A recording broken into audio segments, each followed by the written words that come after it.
This report really shows the dramatic, unparalleled expansion of MAiD in Canada, becoming the fastest growing assisted dying program in the world. MAiD has effectively become tied with the fifth leading cause of death in Canada. It's creating this sense of normalization, which just kind of picks up and snowballs, right? As more and more people experience it and see their loved ones opting for MAiD, it becomes much harder to kind of reject that. So people who aren't dying, half of them are indicating that social isolation and loneliness are a source of suffering behind their reason for MAiD. I think, one of the core questions that I always come back to is, what is society's response to suffering? Or do we have duties to one another? And I think that we do. I think our choices impact others. Concepts with Sean Watley. All right, today we're talking with Dr. Rebecca Vachon. She's Health Program Director at Cardus Institute in Ottawa. She's a policy researcher and a writer. Most of our discussion got into medical aid in dying, voluntary active euthanasia, physician-assisted suicide, and some of the difficulties around those issues in Canada. Why does Canada stand out in the world as being a leader? I think at the center of this is the idea of the individual, the sovereign self. Is it reasonable? Does it reflect human experience to elevate the individual to the highest principle in all of our policy and lawmaking? Certainly from a practical point of view, this isn't how it happens when you're providing care for when people get sick. Usually the first question we ask is, who's your next of kin? Who can come and help you? And so the individual is important, absolutely. But does that mean nothing else is important? Absolutely not.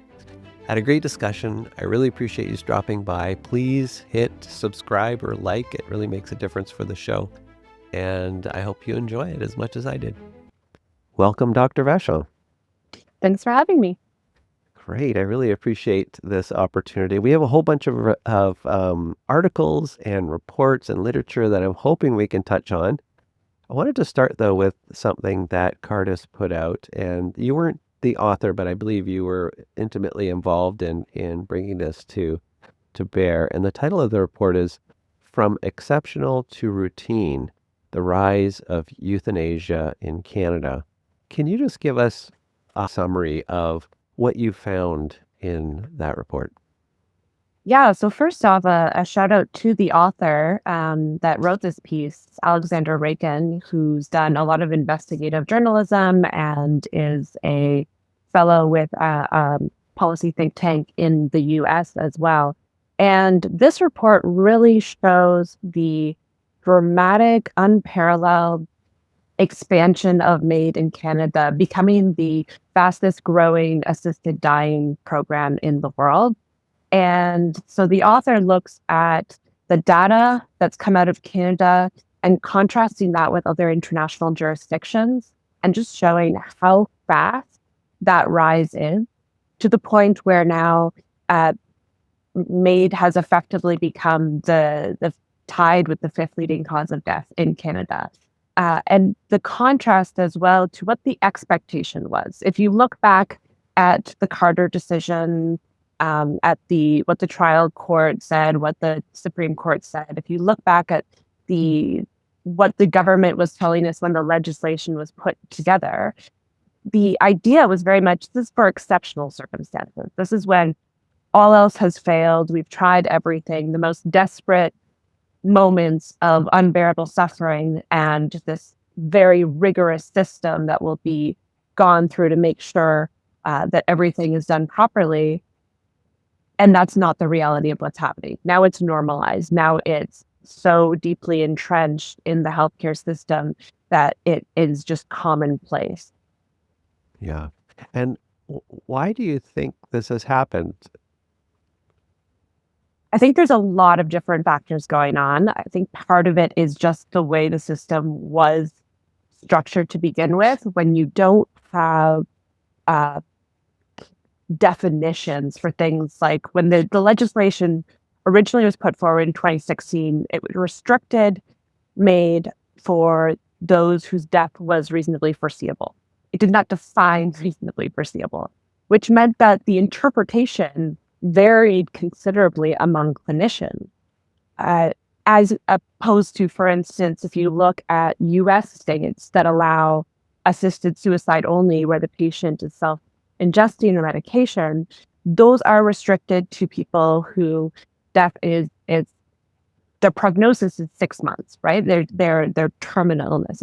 And the same, there's some degree of difference with Australian states and New Zealand, where it can range from 6 months to a year, but there's this terminal aspect.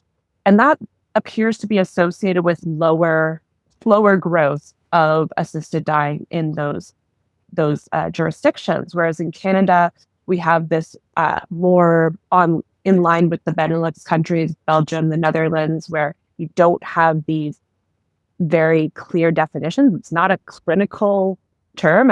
You, as a doctor, would be able to speak to that better than I would. But so you have this wide interpretation, and then we've seen continued expansion where safeguards that were put in place have been removed. So, like wait periods, for instance, the introduction of waivers of final consent, the expansion of MAiD for those who are not anywhere near dying, who may be living with a chronic condition or disability.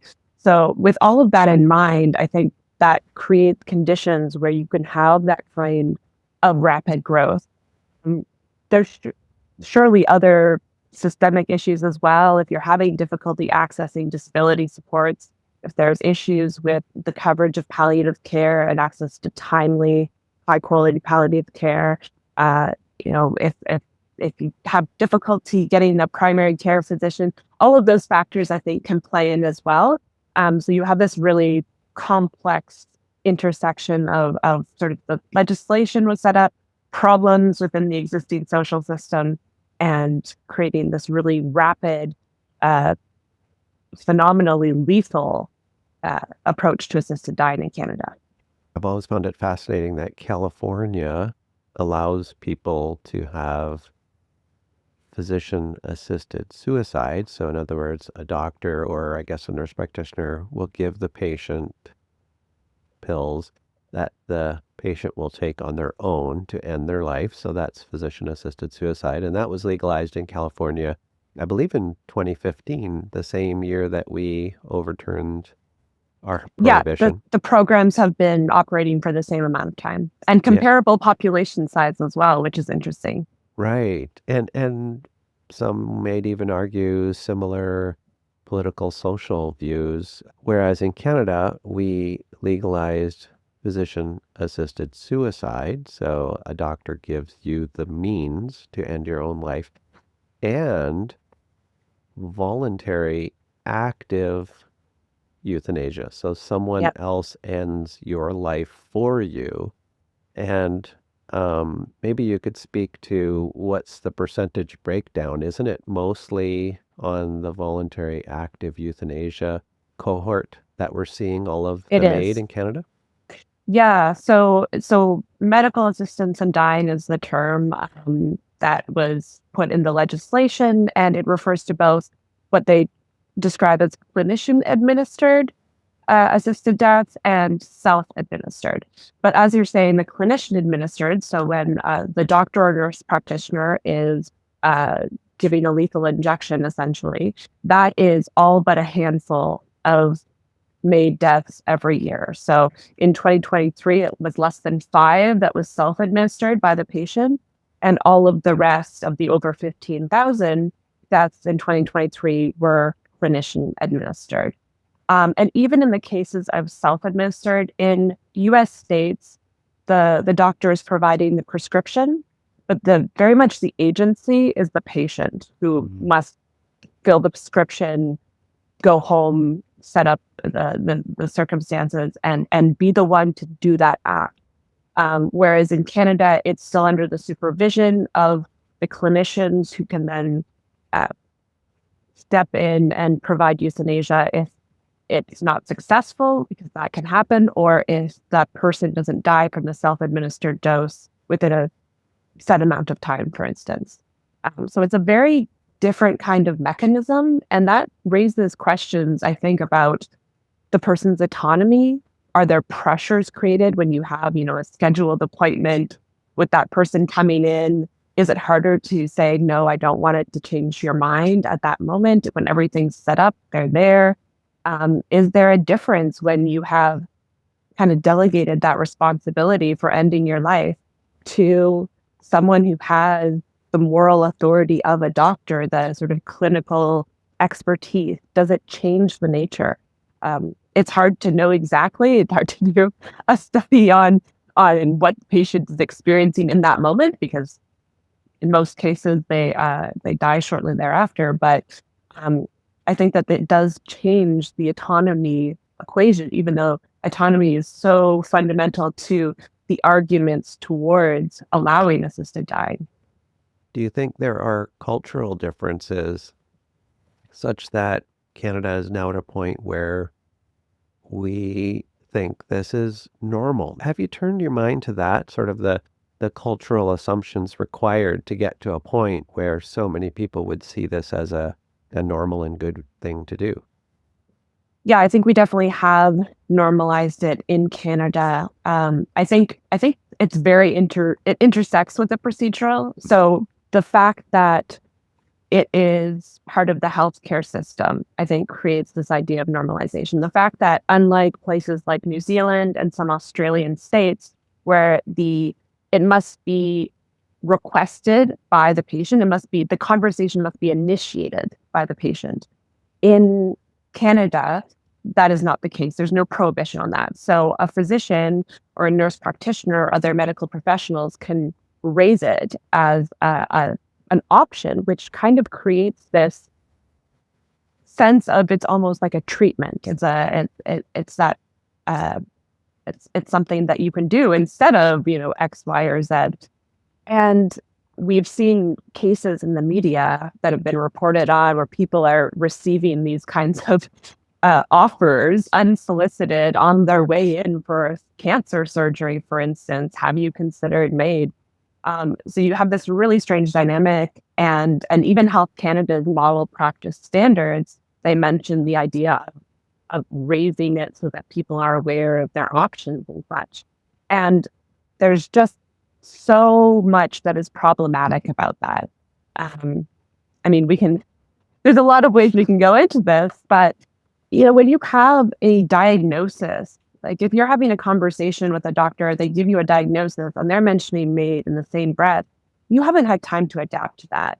You haven't had time to process and grieve and understand what treatment would look like and understand how quality of life can be achieved through palliative care measures, for instance. Oftentimes, people after a diagnosis can be experiencing depression, anxiety. All of those things can impact decision making surrounding these kinds of end of life decisions. So I think when you're combining this into this treatment idea and putting it under the authority of the doctors, it's creating this sense of normalization, which just kind of picks up and snowballs, right? As more and more people experience it and see their loved ones opting for MAiD, it becomes much harder to kind of reject that, because, well, grandma chose that, so I don't want to condemn that decision. Yeah, yeah, yeah. It almost becomes a condemnation by proxy of some of what your other family members or loved ones have decided. So how dare you say no? And yeah, no, it becomes very messy. I wanted to reference a report that you put out in December 2024 titled Canadian Split on Doctors Proactively Raising MAiD with Patients. 40% of patients, or 40% of those surveyed, said, no, it shouldn't happen. 43% opposed a ban on doctors, or I guess clinicians, raising this, and then 17% were undecided. Did that surprise you, the results of that survey? Yeah, so I mean, this was polling that we did with the Angus Reid Institute in partnership with them, and I wasn't exactly sure what to expect. on the questions related to unsolicited offers of MAiD. Again, I think it speaks to that sort of the normalization, the sort of equation with MAiD is just another treatment option as just another option. So it was really interesting to see that split and also to see some of the variations. So for instance, among younger people, there was more opposition to raising MAiD unsolicited and a higher level of concern than among some of the older cohorts about how that can create pressure on people to potentially opt for MAiD. And in that polling as well, we asked people if they knew those who had received MAiD, if they knew if they had been offered it unsolicited. And a large number of people did indicate that it had been offered unsolicited.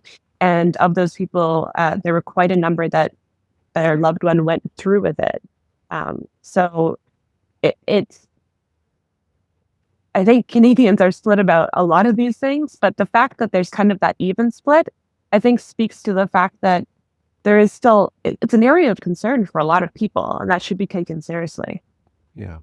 And just a month prior to that, November 2024, you put out this, again, another survey, and you have this title on it: 62% of Canadians fear the vulnerable might feel forced into MAiD.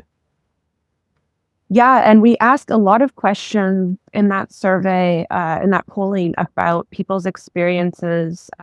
Particularly, we oversampled for those who lived with disabilities and getting a better sense of what was their experience in healthcare. Did they experience discrimination? Did they have issues with mobility of getting into a physical clinic? Is there accessible tables? Are they being treated differently because of their disability? And unfortunately, we saw that many Canadians with disabilities do experience that. And the concern for the way that MAiD may create pressure on people who are vulnerable, socioeconomic vulnerabilities. Again, for those who were living with what they termed more severe disabilities, you saw higher rates of concern than among the general population. So again, reasons to be concerned with how MAiD may be influencing decision-making on this and the vulnerability that some Canadians experience as a result of MAiD being in the healthcare system and offered. Many people with disabilities find they need to advocate so strongly just for basic healthcare. I mean, prior to MAiD, you still had challenges with do not resuscitate orders, for instance, being kind of offered or people feeling almost pressured to do a do not resuscitate order when they're in the hospital because they have the flu, not because they are dying. And the idea that they wouldn't get life-saving measures and that's being offered to them when it wouldn't necessarily be offered to an able-bodied person in the same situation is really distressing and speaks to problems with how we view persons with disabilities and the value that we put on their life and the assumptions we make about their quality of life. And that interacts really significantly with MAiD and can cause a lot of challenges for them that heightened risks for persons with disabilities. You opened up our discussion by mentioning treatment and how the arguments have changed since the Carter case in 2015 and the legislation. It was 2015, right? And then the legislation came in 2016? 2016. Yeah, correct. Yeah, Carter's 15, legislation's 16. And then again in 2021, right, the expansion legislation. Yeah. Right. So initially, it seemed like the emphasis was really on patient autonomy. However, when we pivot and say doctors and nurses now should be raising this with patients as an option, as a treatment option, that to me conceptually is a completely different path to be on. It's a completely different basis upon which to make the argument and make the case. Do I have that? Would you agree with that? I think you're right. I mean, I think there is still that discussion around autonomy, but it has transformed in some significant ways. Even the idea, originally final consent was necessary before a person. So they're given the option immediately before they are given euthanasia to say, no, I don't want this after all.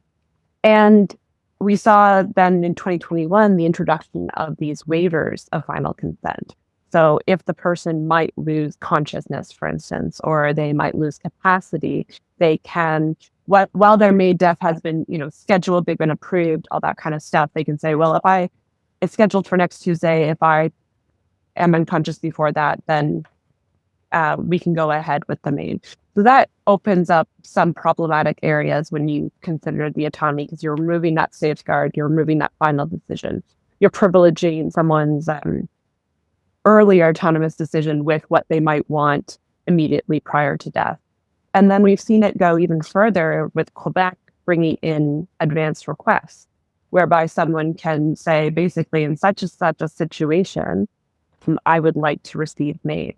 And again, there's so many problems with that. That person, for instance, if they're diagnosed with dementia, Alzheimer's, by the time you're diagnosed, you're oftentimes already dealing with some symptoms of that.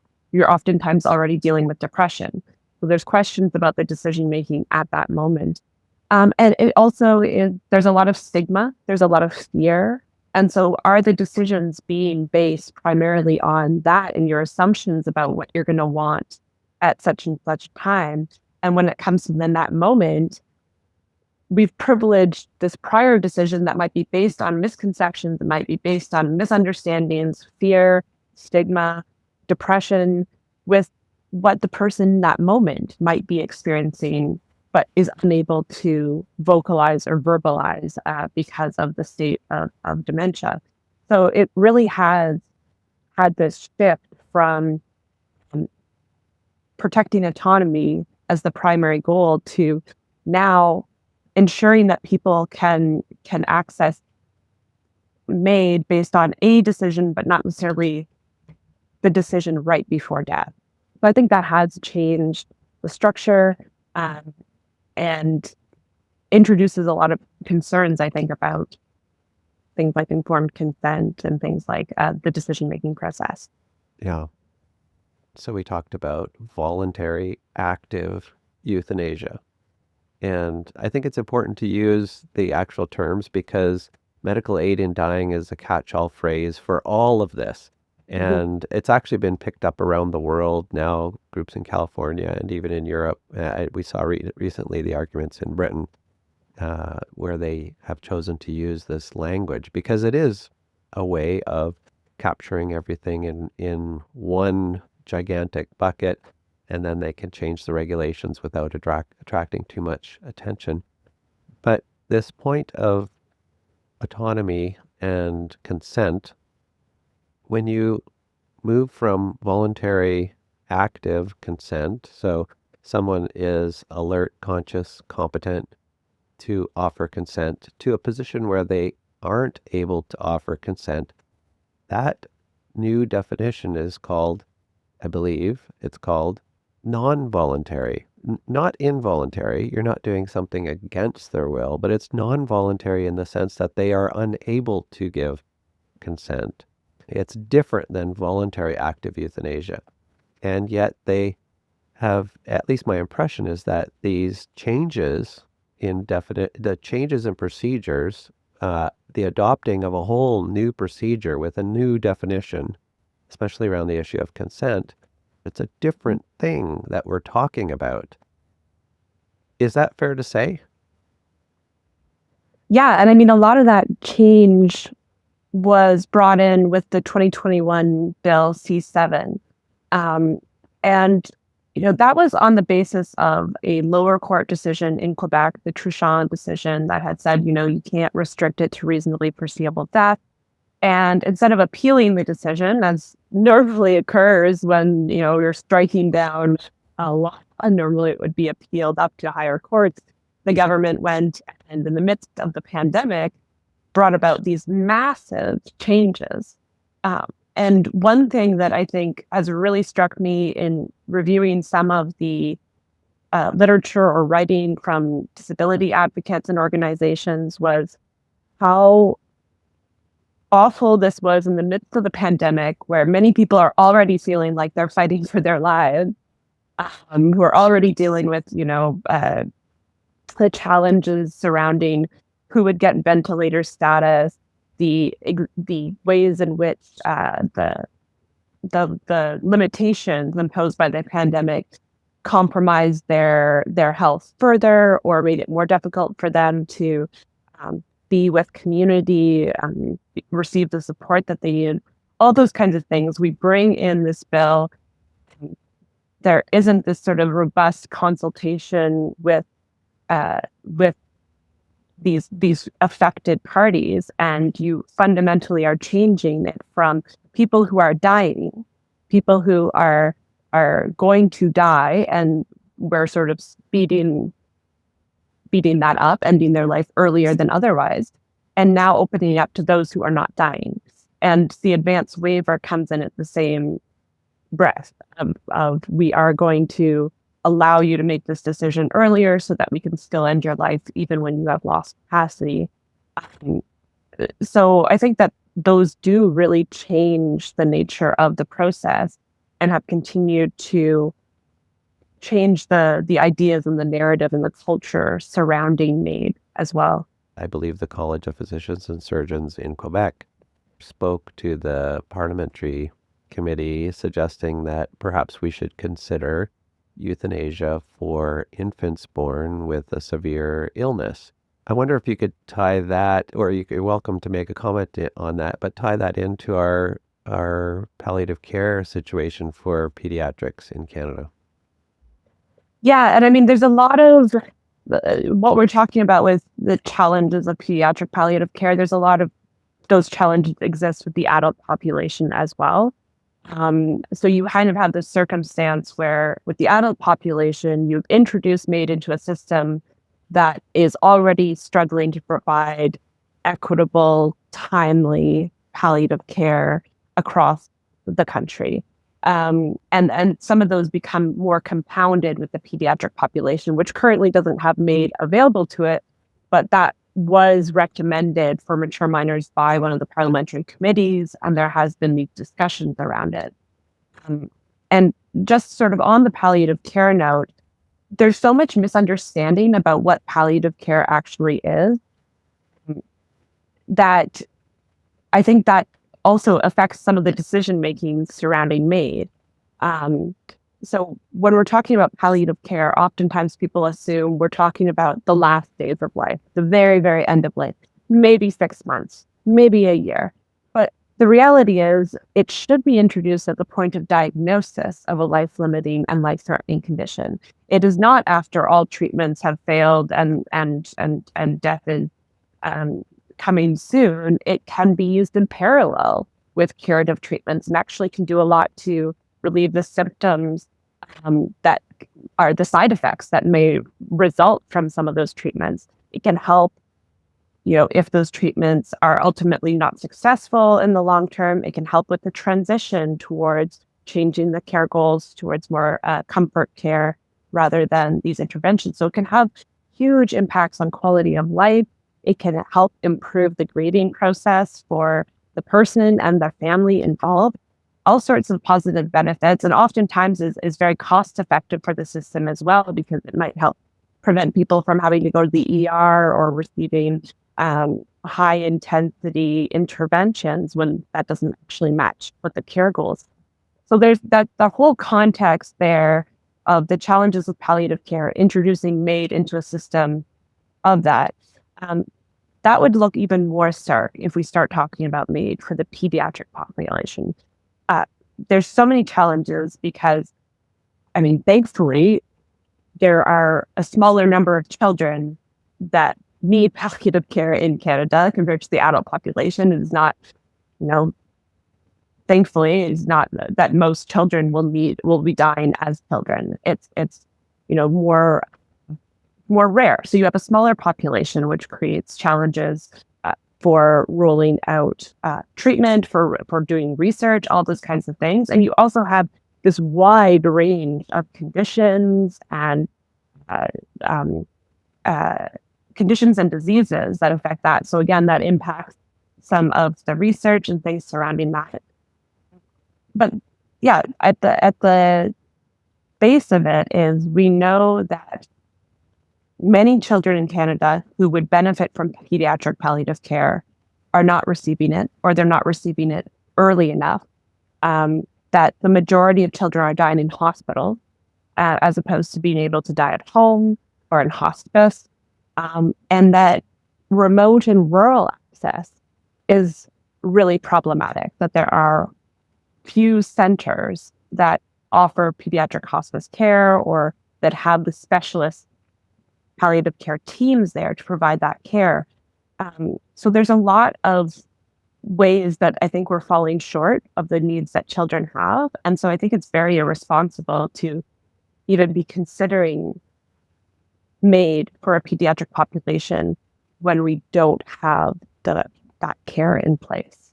Since Carter and the new MAiD legislation, it seems like palliative care is becoming more and more the specialty you consult when you want MAiD.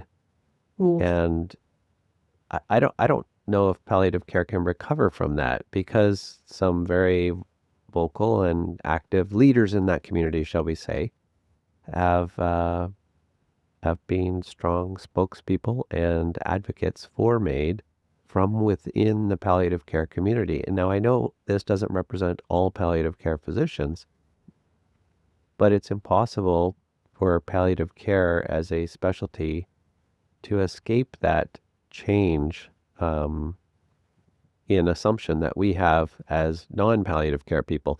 Now, in fairness, maybe I should be asking a palliative care doc whether they feel that, and they might say, no, that hasn't changed.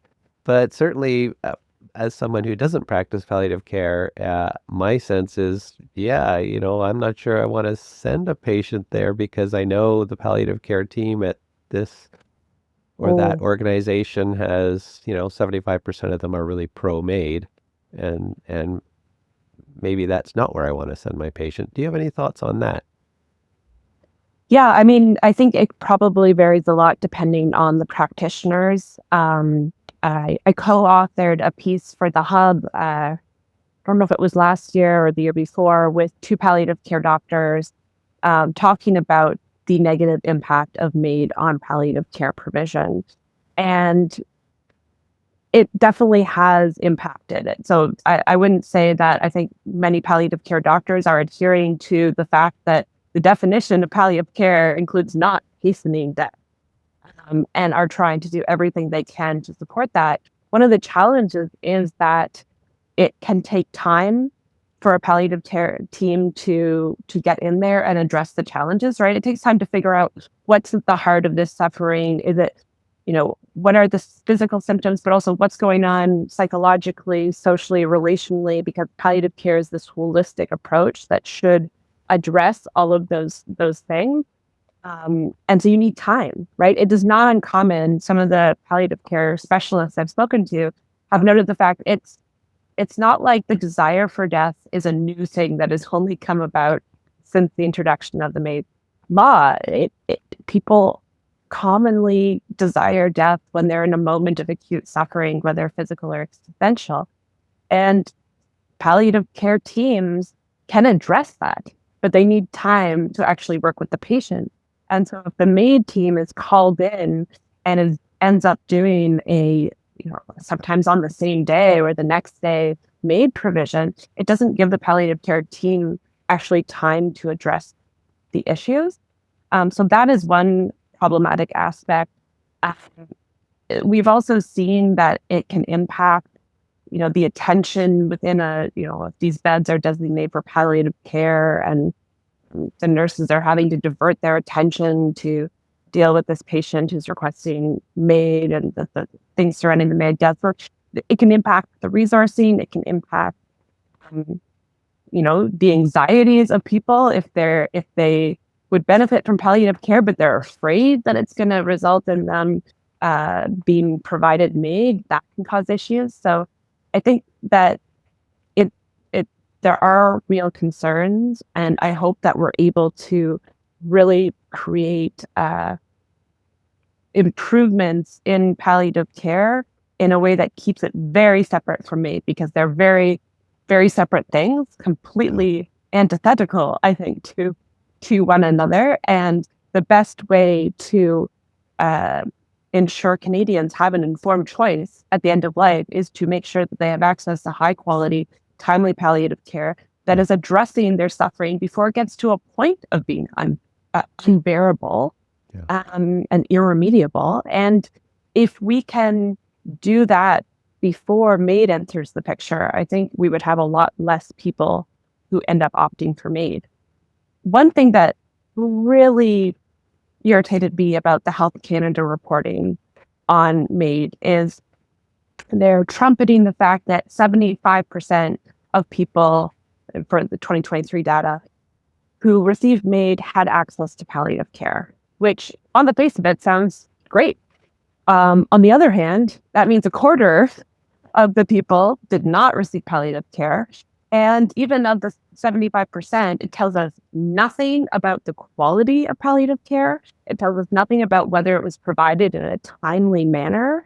It tells us nothing about, did it include a specialist team? Was it just a primary care doctor who prescribed an opioid, or did you actually have the specialist team coming in? Or were you dealing with all of the different aspects, the psychological, the relationships, the physical? It doesn't tell us any of that. So that data is so hollow. And if you go to the actual research about the state of palliative care in Canada, and there's lots of issues with the state of the data, but what we do know is there are considerable gaps. There are considerable access issues, that timeliness is often a factor, and that people are oftentimes still dying in hospital or acute settings as opposed to in a hospice at home palliative care bed. So I'm glad you highlighted that. It raises the issue of whether or not we can quantify human experience. Really, that's what they're trying to do. They're trying to put a percentage on a human experience and say, no, you got it, so therefore you are one of the data points that got palliative care. Palliative care is an experience. It's a human experience that starts with the individual who's providing the care. Can they relate? What quality was that communication? That, anyways, yeah, I'm getting too excited here, but I found that really frustrating. Also, and if you go back to the legislation, like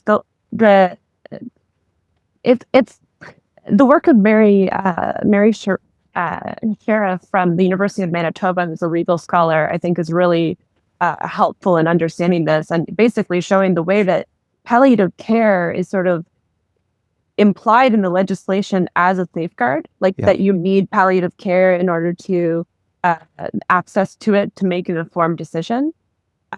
And so, if we are conflating the two and diminishing the resources associated with it and not giving people access to that timely, high quality palliative care, are we even just undermining the whole consent and aspects of the law as it was intended to function? Especially given the fact that the government didn't bring in a right. It's not in the Canada Health Act that palliative care is an essential service. It was the framework on palliative care and the action plan. That was passed into legislation, but it was a private member's bill from a member of the opposition party when it came in. It wasn't even the government spearheading that we are going to do all of these things on palliative care. So I think that there's a real gap in government leadership on addressing the need for palliative care as well. Yeah. And we better leave this topic because we could talk for 2 hours. But they're conflating care with a technological service. So they're thinking of it in terms of hip replacements. Well, you got your hip or you didn't get your hip, but that's not what most clinical services are. But I wanted to, before we run out of time, I really wanted to get you to make a few comments on a report that came out in April, titled Social Isolation, Loneliness, and Christian Communities. And you were framing some research that is going to come out this fall. And I think it ties into or overlaps with the issue of palliative care and people feeling pressured into MAiD. But we'll leave the palliative care and the MAiD discussion just to the side a bit and really try to hone in on this concept or the notion of social isolation and whether or not that's a uniform experience across Canada, or is it really more pronounced in certain pockets or communities or not? Just, yeah, tell me what we should know about social isolation. Yeah, I mean, I will note that there is a section in the report where we talk about some of the connections with MAiD and the fact that many Canadians, especially track two, so people who aren't dying, half of them are indicating that social isolation and loneliness are a source of suffering behind their reason for MAiD. So just start with that. But yeah, this issue, it ties into all of these kinds of, I mean, it ties into mental health, it ties into the MAiD issue, it ties into um, it ties into just the facts of mortality and morbidity risks. It's associated with higher mortality and morbidity risks. And what's really, I think, impactful about thinking about these issues is it recognizes how important community is. It We see that populations, and I guess I should define. So social isolation, we're talking about an objective lack of human connection. So someone, for instance, who may be retired, so they're not going into the office every day, maybe they're not participating in the pickleball uh, club down the road, maybe they're not a member of their faith community, their spouse has passed on, they don't have, their kids are 3 provinces away. That can be someone who objectively does not have many social uh, links and relationships. That would be someone who's socially isolated. Whereas loneliness is that subjective experience that your relationships are not of a quality or quantity that is adequate. So someone can be socially isolated and perfectly content and not lonely at all. And people can be incredibly connected and still very much lonely. But there is often a strong association that if you have less connections, you are more likely to be experiencing loneliness. And so what we were trying to do with this paper was lay out the research that's out there about social isolation, the Canadian situation. We look at some of the StatsCan data showing that many Canadians are experiencing loneliness, and also then tracing it to what is the relationship that faith has. Because the research shows that faith can have and being involved with the faith community can have a protective aspect, that you're less likely to be isolated or lonely if you're involved with your faith. If your faith is connecting you to something beyond your one individual experience. And it also can have a responsive factor in the way that members of your faith community, if you're at home sick, may come and bring you soup and bring you communion maybe after a Catholic mass and sit with you and as a part of their experience of being a member of their faith community, respond to your social isolation and your loneliness. So that's kind of the questions that we are approaching. And yeah, there are populations that are more at risk of isolation and loneliness. Women tend to, with the StatsCan data, we showed how women tend to report more loneliness than men. People who are living with disabilities, people who are coming from Indigenous communities, people who are recent immigrants to Canada. All of these different marginalized communities can be experiencing isolation and loneliness at higher levels. And because that's tied to these morbidity and mortality risks, that really opens up some important questions about how we can respond to the health needs there. And I apologize. I didn't say that you weren't allowed to talk about MAiD and palliative care at all. Anyway, yeah, No, no, I understand. no. It can suck all the oxygen out of conversation. Yes, it creates such a shiny object for me that I'll just keep coming back to it over Yep. and over again. The idea of the individual actually breaks down in real life. As soon as you get sick, you need someone else. Even if it's just to say, hey, go check on the cats and, change the kitty litter. Do you think there's some merit in challenging the overemphasis on the individual that we seem to have within our policy and regulatory environment. Yeah, and I think one of the things that strikes me is that, all laws essentially are limiting choices, right? Like we recognize that we don't live in a vacuum. We live in a society with other people, and so my choice to, drive my car at unsafe speeds has implications for the rest of the community, and therefore the government's going to curtail those my individual autonomy, and that's just the way that it works if you're going to be in a functional society.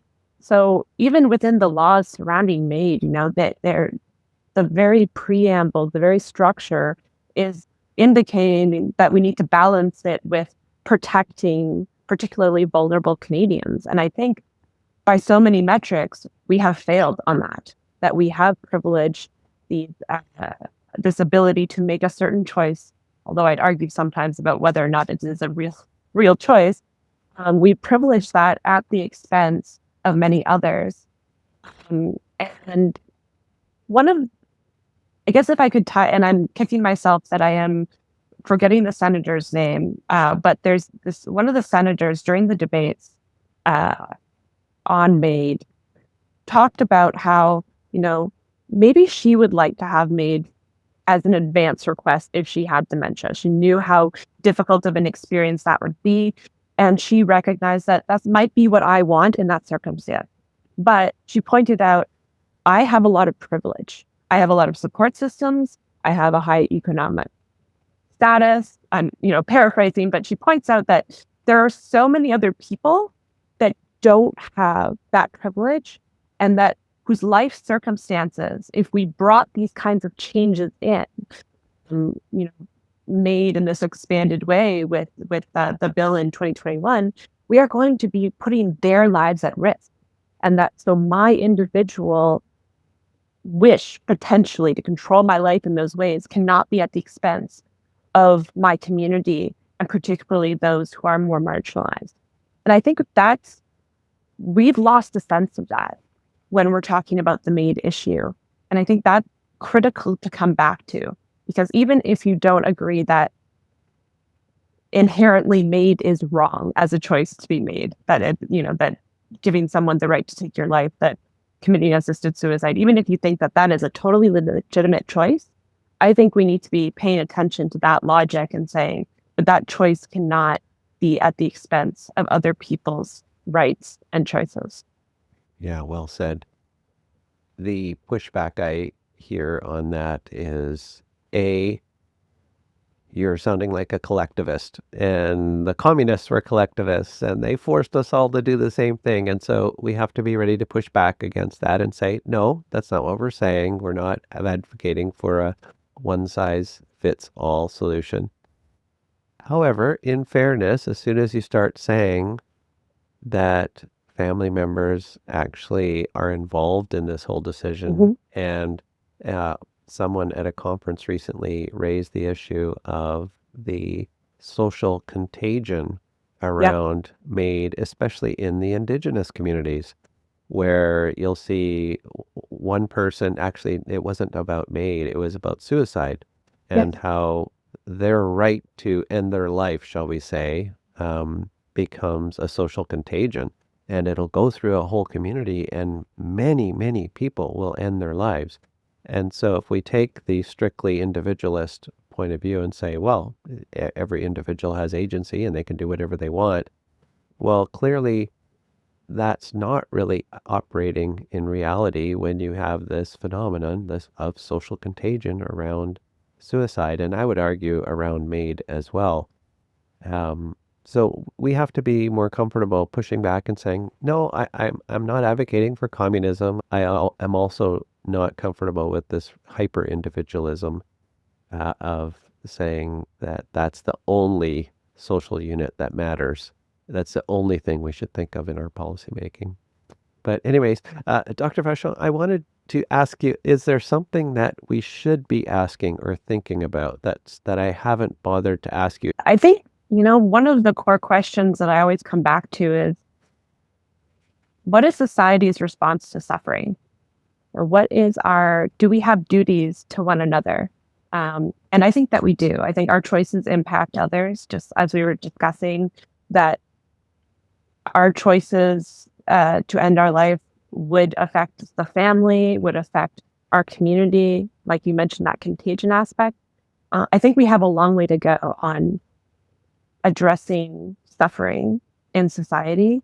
And I think we can do it in ways that are life affirming and difficult, but worthwhile as compared to the approach that we've taken on MAiD.